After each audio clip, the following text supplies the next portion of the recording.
3 นาทีคนถูกพิษวันนี้จะถูกมัดผมนี่ก็นี่แล้วตีเดินทำไรแม่เจ้าได้ไปดิเจ้าไปดิเจ้าว้ามาทำไมมากับลูกเจ้าอะไรยังไงแม่ได้รู้มาแล้วเนี่ยเดินซอพ่อจ่ายมาแล้วกันได้หลังเจ้า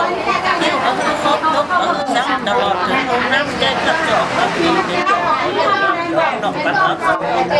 แม่นี่จะเจ้าใจน้ำนึกจะมาถึงน้ำ3เราคุยโดนไปตามจะทานได้วัดนี้จะฆ่าของข้าในใจตัวจะทุบลงไปบนนี้นั่นยักษ์มาโกงมาลงมาลงใส่ของน้ำมือหัวใจกับแม่เองมันยับไปได้น้ำยาใส่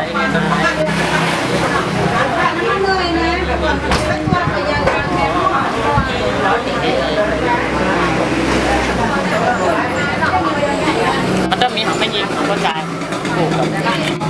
เดี๋ยวจะไปเอาบอกว่าดิบก็จะจับใส่ต้มเดือด